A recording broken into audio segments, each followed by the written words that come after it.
Diego Moyano, a well-renowned former coach of multiple top 20 players, including Coco Gauff, Francis Tiafoe, and Kevin Anderson. Diego talks through how he made the switch from playing to coaching, as well as the attributes he thinks makes a great player and coach. I'm gonna coach the way that I was playing is completely wrong. If somebody's saying that, if somebody's looking at coach because he was playing is wrong. That shouldn't happen. Understanding that is not how you tell the player or tell the athlete something, is how they receive. You can work hard, and that's a talent. You can be focused for 4 hours, and that's a huge talent. What do you think separates the very top players from maybe the ones just a level below? I feel that first. What are your kind of views from the outside about the attention that people have on social media? Did you see it affect the players in any way in your time with them? You like to hear, when you like to read good things about you, you have the other part. What about the kid that is 13 years old? He just won a national tournament, regardless of the country. And now the brands, they approach it, and now you have rackets, and then you have this and that, and then we pay you to come to a tournament. And so how you approach that? So, how did you get into tennis in the first place, and why did you choose tennis? Obviously, you grew up in Argentina, I think, during the 70s, 80s. So football must have been pretty big at that time with the likes of Maradona. So what pulled you towards tennis? Well, no, it was, I mean, I was born in 1975. So it was before Maradona, basically. I mean, like, Maradona wasn't started. But the thing was, like you nailed it. My grandma offered me for my 7th birthday a racket and 3 white Lincoln balls. I kind of got interested about tennis, but I was playing football, as every Argentinian good athlete. I mean, we playing all football, and I was at that time I was pretty good. Actually, I was close to. I did a tryout, and I was already kind of on my way to start the lower division at River Plate, one of the biggest clubs in Argentina. And at the same time, at 12 years old, I became #1 in Argentina in tennis. So kind of my dad kind of stopped me. I said, well, I come from the country, from a very small city called Venado Tuerto in the middle of Argentina. And so at that time, it wasn't much that I could do there. So if I choose football, I have to move to Buenos Aires to go and do all the career, the junior career at River Plate. If I choose tennis, I have to go to Buenos Aires as well and start like working my way on. And my family couldn't come with me. I was only 12 years old, so I had to leave alone. And then my dad said, well, you can study, and then yes, you can stay here. So obviously, I want my life was sport, and I choose between football and tennis. Football is my passion. I love football. I follow the Premier League. I follow everything. I mean, like I'm very fan of Real Madrid. I'm like really big on football. But what hooked me on tennis is that first, I like the one-on-one. I like to be alone, and I that part of be alone and be, if I lose, it's me. If I win, it's me. I really love it on the first place. I also love the fact that tennis will take me to places, traveling. At that time, I was 11, 12. I started traveling, and I love that also that part of the know different cultures and have friends all around the world, and that's also something that really interests me. But on the first place is the one-on-one. So that's why as today when we discuss about coaching or not coaching on court, I have trouble to kind of make myself in one or the other situation. Mm-hmm. But that's how I started. And then at 14 years old, my parents they got in bankrupt. In Argentina, it was a big economic crisis, and there was nothing to do.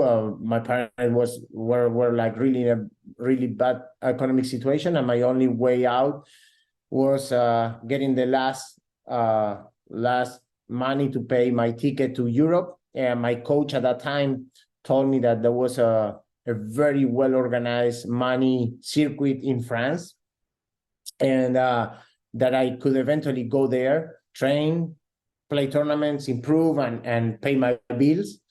So that's what I did at 14 and a half. I took a flight to France. I play the few tournaments under 16, and then I stay in France. I got surgery that year, but I signed for the club. The club offered me to stay there with the family, super nice. I mean, they become kind of my second family at that time. And I from that time on, for the next 16 years, I live in France. I made all my career from France, playing money tournaments, and then I made a mistake of trying too early. My dream was always play ATP and make it on the ATP tour. I wasn't the advice that I received from me. I was very anxious to play ATP, so every $200, $500 that I got at that time, I was like reinvesting on me, and I was playing a satellite. I was going to a tournament.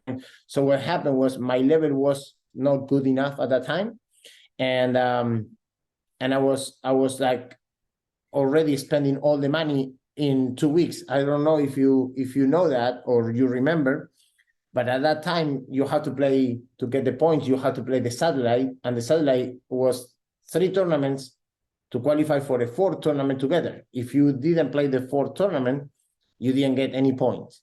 So you have to play 3 tournaments, qualify for the Masters, and then play the Masters. So that was a lot of money, and it happened that I have few stories like that, but that was until I recognized that wasn't the right way to do it. So I come back to France. I settled down, and I said, well, until I'm not getting my level up and where it should be, I'm not gonna travel until that moment. And that's what I did. I worked really hard. I played tournaments until I worked my way up, and when I was ready, I started playing. Definitely, I went on the ATP tour, and it was pretty good in 2 tournaments, 1 satellite and 1 I won a satellite from not having points to win the satellite. They gave me a wild card in the biggest tournament in Argentina. It was it was a Copa Ericsson, $100,000. And I made final. I beat 3 top 100. And from there, in 2 months, I was from not having a ranking to 180, 170. And that's where my career started. And that's what about my... So then I went through my player career, retired at 31 years old, because my low back started having many problems. At that time, I had already 1 child, and my second child was born that year, and I was having a lot of problem on my back. So I decided at the end of my it was 2005. In September 2005, I decided to stop my career, and took a few months to kind of reset and see what I wanted to do, and suddenly I was pretty lucky in terms of that year. 2 months later, in November, I started working on the team with Guillermo Coria. That was number 5 in the world. So that's kind of a general idea of how my career was. So you didn't have thoughts of coaching while you were still playing? That was just very much something that you thought of after you finished playing, or did you always kind of think this is something I could do? No, that's a great question. No, I never thought about my post career, my player post, because I have 2 careers, so I try to separate. So my player career, I never thought about what I'm gonna do after. I really enjoy playing. I really enjoy the circuit. I really enjoy working the journey. So I really never thought about I want to do this. So I started my back started getting every 3-4 weeks. So then I say, well, next time that my back is locked, I'm stopped. So that day I kind of shut the door of my apartment with my wife, and I, from Friday to Sunday, thinking about what I want to do, if I wanted to continue like that, what if I continue, what requires for me to continue. I need to get surgery, I need to get physio, this and that with 2 child. So at the end of that weekend, I said, look, I'm done. And then from there, the process started. I said, okay, well, what I want to do with obviously it has to be related to the sport, not necessarily to tennis, but to sport. And then I said, well, coaching is the first thing that I can explore. And then once you decide about coaching, I always tell the young coaches, so once you decided about, well, I like coaching, then you have to decide which part of coaching. Coaching is a very large like umbrella that you may like. You may like to go on the developmental side. You may like to go into the kids having a big tennis school. You may want to be on the circuit and try to be one of the coaches out there, one of the best coaches out there. And in that, doesn't mean that I always separate. Doesn't mean that because you coach in a number 5 or number 10 in the world, you better coach than somebody that developed a kid that is 14 years old. So it's different part of the coaching umbrella.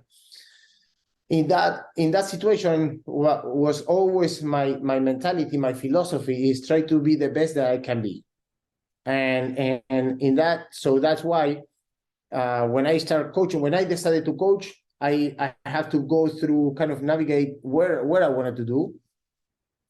And I decided that my way to do my coaching career is going to be, like I said, try to be the best that I can be. And to do that, I needed to coach players already on the top, try to win a Grand Slam, try to win big tournaments. I needed to develop kids from 10, 11, 12, 13, 14. I needed to transition those kids or other kids from 15, 16, 17, 18, and then going into the transition from 18, 19, 20, 21, 22. All those areas I needed to kind of check that box. I didn't feel that I gonna go to the teaching part, really the pure teaching, which is taking a kid that doesn't know tennis and put the racket in her hand. I did it with my kids. I did it with my daughter. I did it with my son. But I didn't feel that I needed to do that. But the other part of the high performance, for sure, I needed to explore, because that's how you learn many other things. So that kind of a story of what I did. And as today, I always work with players and with juniors. And you see me on court with the 12 years old, with the 14 years old, with the 18 years old, with the 21, and then with any pro that I can be working with. Mm-hmm. So obviously you've been coaching for a while now. Are there any fundamentals you think that make a good coach in terms of, doesn't have to necessarily be tennis specific skills, but what do you think makes a good tennis coach? The first I always talk with young coaches, the first thing is the preparation. The coach, not because you play tennis and you hit forehand backhands, you become a coach. That's not true. And I was on the other part, and I was 100 in the world in tennis, playing as a player, and that doesn't make me a coach. So the preparation is the key. The preparation, again, we go back to the different moments or different area of the players. First, you have to be able to coach. The idea of I'm gonna coach the way that I was playing is completely wrong. If somebody's saying that, if somebody's looking at a coach because he was playing, is wrong. That shouldn't happen. A coach should be somebody prepared to coach different styles, different kids, different sex, different ages. So that requires preparation. Preparation in first, number one, communication. You can be an amazing coach. The knowledge can be unbelievable. You cannot communicate that to the players. You're nothing. You're nothing. So the communication and on the coaching is the key. Understanding that it's not how you tell the player or tell the athlete something, is how they receive it.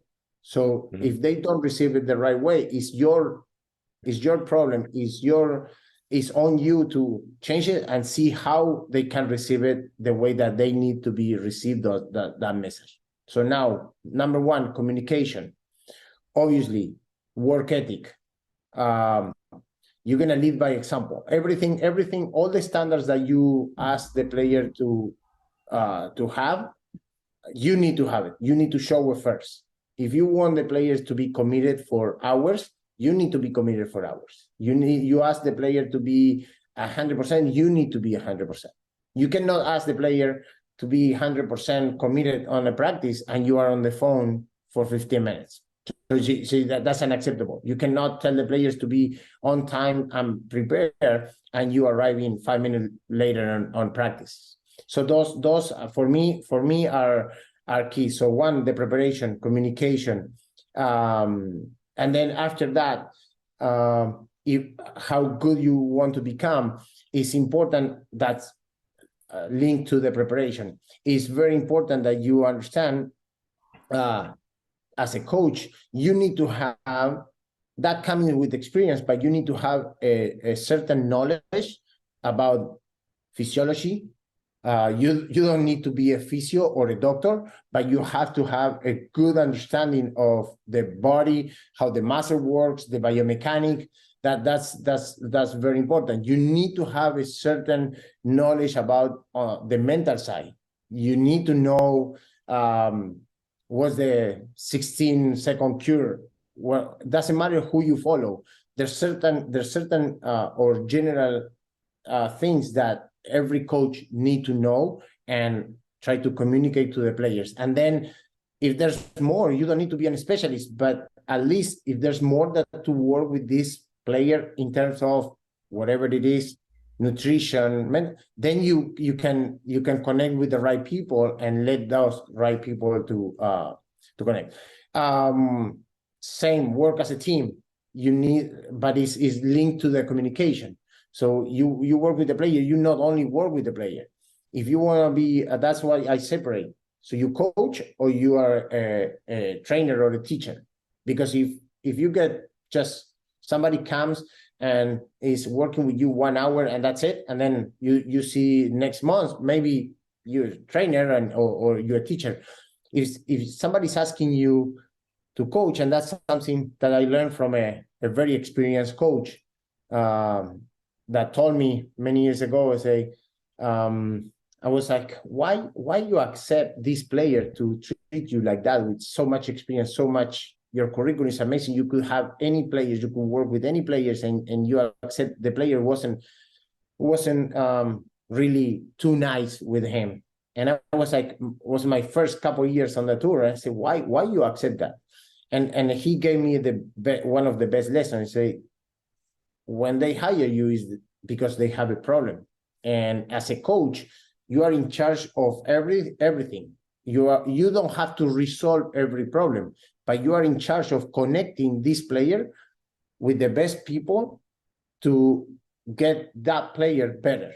So if your understanding, or we agree that this player needs more work on the mental side, you don't need to be the specialist on the mental side, but you need to connect him or her with the right person and work together. Same with the physio, same with the strength conditioning, and with the parents, same with everything. So align that. So there's a little bit about everything. So you asked me, what are the things where I think those are and I'm talking about basic stuff. So less than that, the standards, my standards about being a good coach are I think are high, and that's what I requires. If I have to rate a coach, I'm gonna rate it based on all those things. Yeah. So you have to spend a lot of time with the player, basically getting to know the actual person behind the player, right? In order to access 100%. all of these things. You need to know the person. You need to know the background. You need to you need to know the people's around.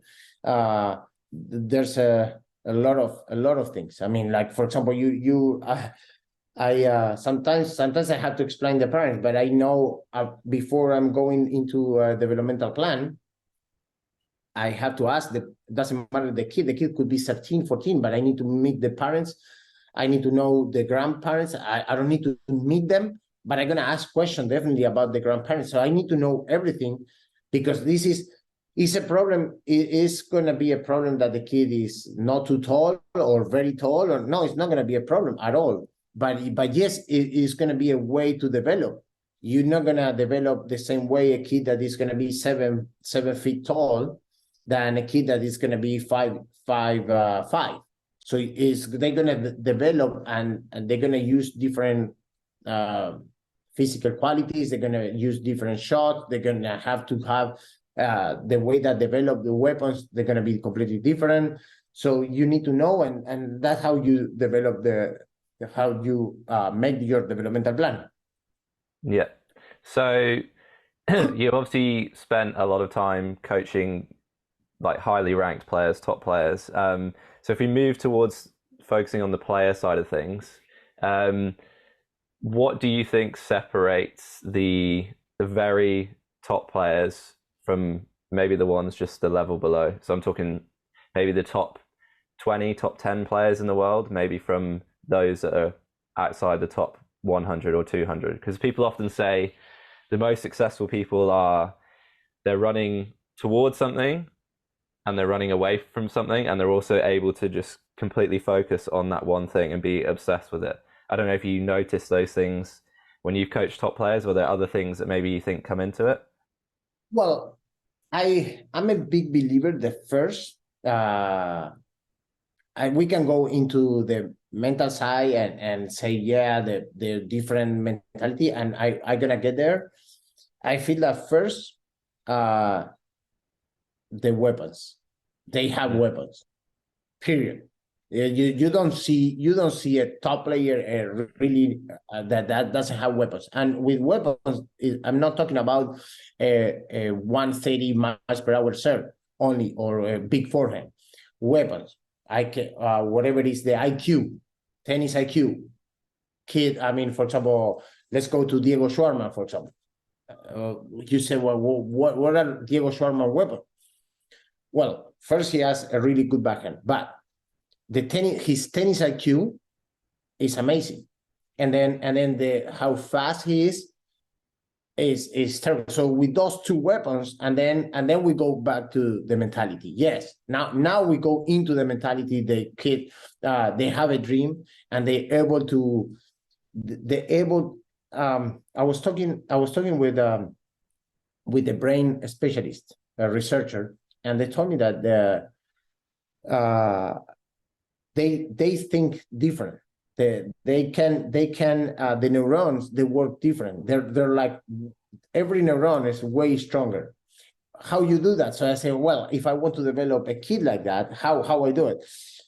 It just the brain, certain individuals, they just interest on something, and they keep reinforcing those neurons. And I'm explaining my way, right? Obviously, I'm not a researcher.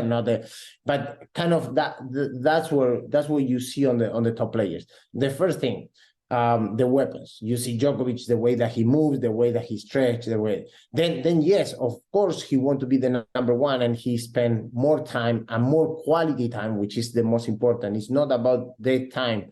I feel that it's a misunderstanding about working hard and working smart. So they know how to work. They not only work hard, but they work really smart. They know, and they really accountable on every single repetition. That's something that you don't see. That's a huge difference. Every repetition counts. When we're talking about repetition, it's not just the shot. It's the shot. It's the movement going into the motion. during the motion and the movement getting out of the motion. All that thing, every single detail counts. And every top players, they do it the same that way. That's a communality about the top players. So weapons number one, paying attention on every single detail and the quality being really accountable on everything, and the work ethic. I mean, you don't see any player when he's committed. You could see, and there's a misunderstanding, is that in the whole journey of a top player, you could see early on in the career not very focused and like kind of losing focus, not be as committed, and then once that player is decided to be on top, then that you could see. But again, on those period that it wasn't committed enough, or it wasn't because he didn't want, it's because he or she didn't want, it's because they just happened to go through moments of more creativity, or the understanding wasn't there of certain areas. But once they committed and they understood what they needed to do, the work ethic and how smart and how accountable they are on every step on their career is amazing. So you think there is a small aspect of talent as well as the kind of work ethic needed to get there? This is always a debate that happens, not just obviously in tennis, but in sport in general. 100%. So I had a conversation with Pepe Guerras, that is one of my mentor, and is my mentor, I would say. Back on the days when we worked together at the USTA, he always make it clear that hard work was beating talent by far. And I'm not. I mean, I say no, sorry, but I know that everybody wants to hear that part. But for me, no. Talent is talent. Nothing replaces talent. Now, the key of that is not one or the other. Is have a talented kid working hard. That's that's how they become the best. I'm not saying that somebody that has, because, for example, when we're talking about talent, we're talking about somebody that has nice touch and move and hit smooth and great technique. No, you can work hard, and that's a talent. You can be focused for 4 hours, and that's a huge talent to have. So talent, again, sometimes when you talk with people, they have the tendency to think a little bit like very narrow about, okay, what is talent? What is hard work? What is no? So if you don't have a nice hands or not touch, but you can be focused 6 hours straight and do the same thing, very disciplined for 6 hours, that's a huge talent to have. So that's amazing. Same thing when we talk about intelligence. So we thinking that somebody read. That's why you say the street. You can be street intelligent. You can be book intelligent. You can be school intelligent. You can be emotional intelligent. Like there's many other aspects. It's not just one thing. And here is talent or hard work. Well, I would say, give me the talent. And if you want, we're talking about top players, because obviously everybody working hard, everybody can get to a certain level. Now, to get to the top, you need weapons, you need talent, and then that you need the hard work behind to back you up. But you need to have something. Otherwise you're not getting there. No, that's why I always say that's why it's only one Roger Federer. It's only one Novak Djokovic. Otherwise, we be always, how many Roger Federer? Well, we be like 3 million of Roger Federer, and it's not. There's just one Roger Federer, one Novak Djokovic, one Rafael Nadal, and one Serena Williams. Is because they have that extra things, extra weapon, they see the ball different. They have that extra thing that nobody has it, and then they back up that with hard work. If that makes sense. Yeah, very good point. Yeah, I think everyone's got a certain disposition, right, towards something, like you said, like it might be work ethic, or it might be hands, or whatever it is. it's recognizing that as well, isn't it? Having that awareness as well of like what your strengths are, and Exactly. trying to go on. You could have an unbelievable tennis IQ, and that's how you get to the well. I know that I'm good at that, and then I learn more, and I prepare myself to have a better tennis IQ, and that I can watch tennis and I can talk with people about my game, and I can absorb that. That's a huge talent to have. And yeah, well, then you have to work hard because you need to go and reach out to people and talk and sit down and watch tennis. Yeah, that's another. You maybe you don't need to run 20 miles every day. Just you need to do it different way. And again, is maybe I'm not strong enough to serve at 130 miles per hour, but I can develop my serve the way that so the hard work plays a big role. Totally. No doubt about that, and we not argue. I'm saying if you give me a player and so if I have a bunch of players, I'm gonna go always the ones that have weapons and they had something extra to develop, and then let's see if we can make that player work hard. So yeah, obviously you've you've worked quite a lot with Coco Gauff. I just wanted to know, what are your kind of views from the outside about pressures on like female players, or even just the attention that people have on social media, the scrutiny? There's obviously been a lot spoken about it ahead of the French Open, and they're bringing in like these new tools to try and help the players. I don't know, what are your kind of views on that? How did you see it affect the players in any way in your time with them? Yeah, that's another great question, because it's complicated. It's very complicated. One, I'm on the line of so first, my vision about the social media is that sometimes we sit down with coaches and we talk, and obviously the old school, they telling you that the social media ruin the players and this and that, the phones, and I'm on the line that the world is going that way, and I'm using the social media to connect with kids since I had Instagram and connect with many people, and it works. It works because you can try. You WhatsApp a player, a young player, or you send a message and they not responding, they don't read it. You send they post something on Instagram and you comment it, and you ask the same question on Instagram and they responded right away. So and then from there, I'm 48. I'm not gonna go into the best advanced social media. So the world is going that way. The kids are using that and they know how to use it way better. So it's up to us to adapt to that. So the coaches, we need to adapt and understand how to use the social media too. So that's one. So understanding that the kids are looking, are watching, are into the social media is not easy because obviously, when I always say, when you like to hear, when you like to read good things about you, you have the other part.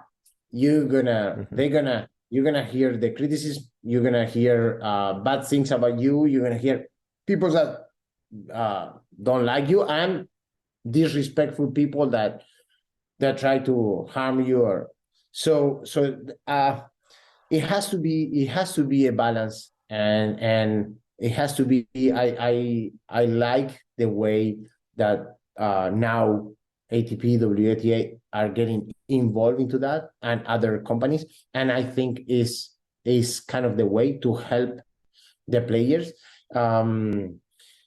But it's very difficult. I think still the world is going that way, so you cannot do anything to block that, and I think you shouldn't be, because I think there's a lot of benefit. At the same time, I think the role of coaching, the role of the parents is always put a perspective on the players. There's a lot of pressure. No doubt about that. But the pressure is coming because your dreams, and at the same time, it becomes you have a lot of pressure because you're making also money, and more money you make, you go into that situation that everybody goes. The problem is that normally when you are a CEO of a big company, you going into that, you're making a lot of money, but you are 40, 48, 50, 55 years old. So you have the experience and you have the knowledge of how to deal with certain situation. The problem here is that certain kids, they go into that situation about earning $1 million, $2 million, $3 million, $10 million at 18, 19, 21. And obviously they're not prepared for that situation or to get into that moment of their life with so many information about the social media. The information that they receive is amazing. They boom, boom, boom, they every time. And then you're making a lot of money. In general, I'm talking about certain players, because I can be talking with somebody that is 200 in the world and say, I'm not making that money and I'm still having pressure. Well, yes, but you having that pressure because you want to get there. So it's the same situation. Either you are there and you have money, or you want to get there and then it happened. That's the situation. Is very difficult. I think the entourage of every player has a huge role.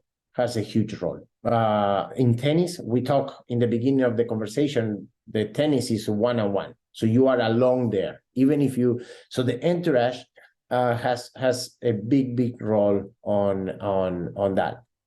Understanding that the kids, they're gonna mature later, everybody has their own time to mature, and we have to be surrounded and try to give the best advice possible every single time for them to kind of adapt. We cannot do anything for them. They're gonna have to do it by themselves. But at the same time, we need to be there present in terms of arguing,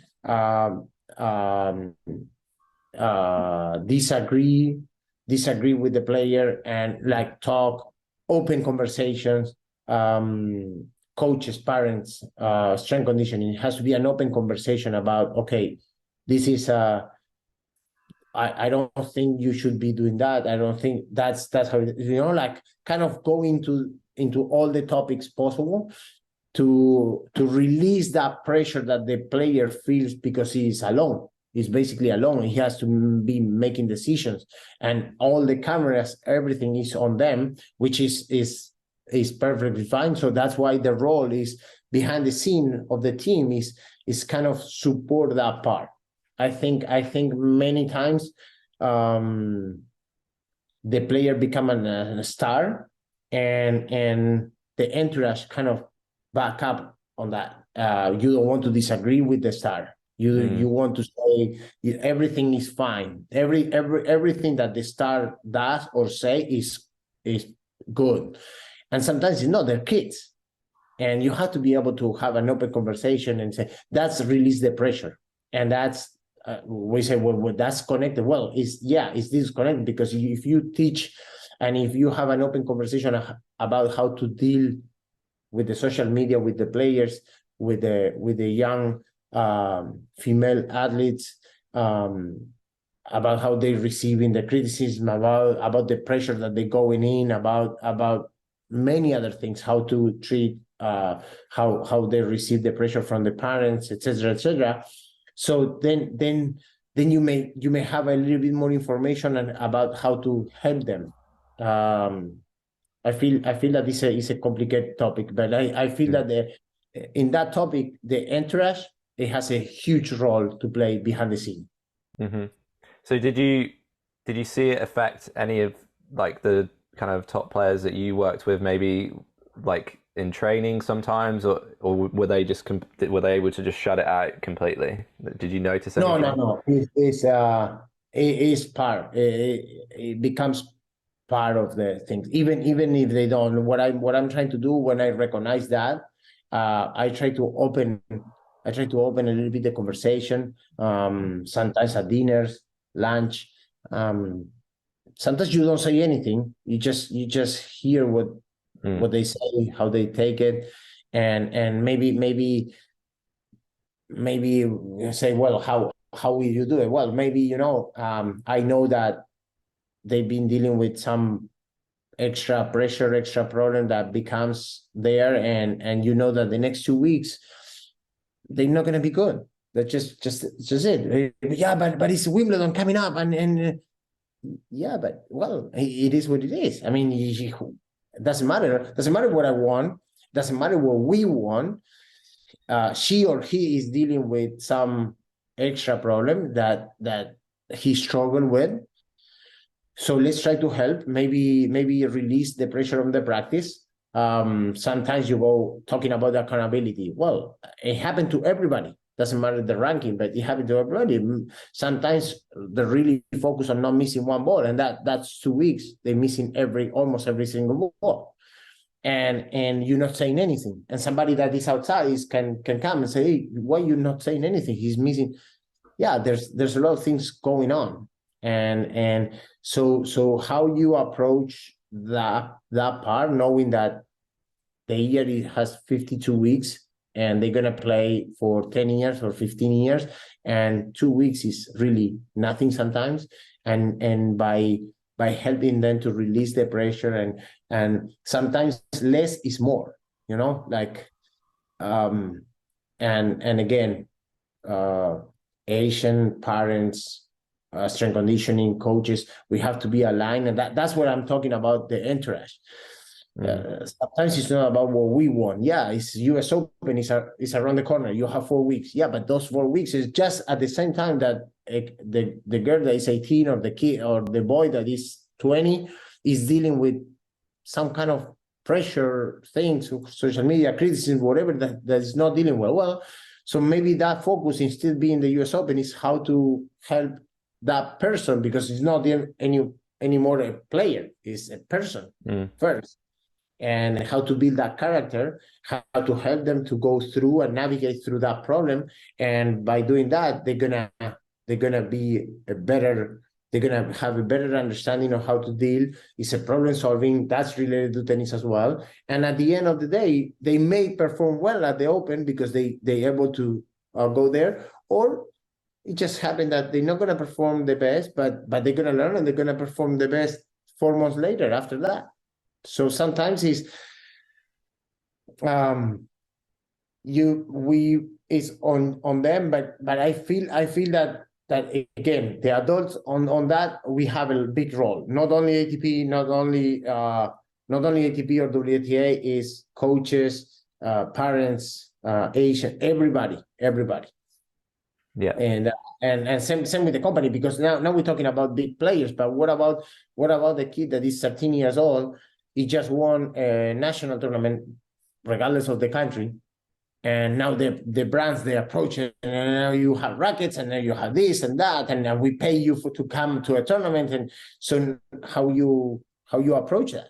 So how is a kid that is 13 years old? How you tell them, look, you need to keep working hard. You need to look at the future. So all what he's saying or what she see is, I have this brand giving me racket. This brand is giving me. They invite me to this tournament. I need to win that tournament. So that's what they see. So how you change that perspective and say, and again, they look at social media and everybody's like, congratulate you. So the relation between I win, everybody congratulates me. What happened when I lost? Nobody say anything. So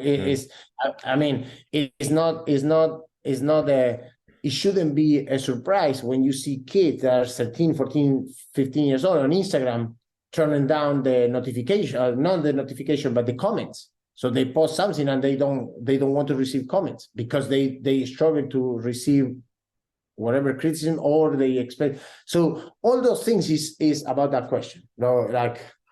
Social media, how they deal with the pressure. I mean, they start dealing with the pressure like really young, and that's how we all work together to kind of give them a good perspective about what are really problems and what not are problems, I think are really important.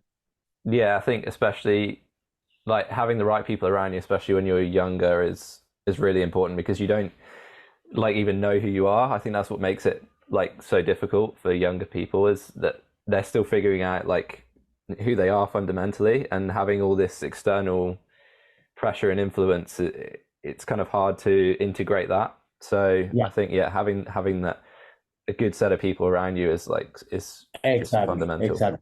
You can trust and you can like open up. Yeah. That's the key. Okay. Hey there, tennis friends. Thanks so much for tuning in. If you enjoyed that episode, then you might want to click here for this one. See you there.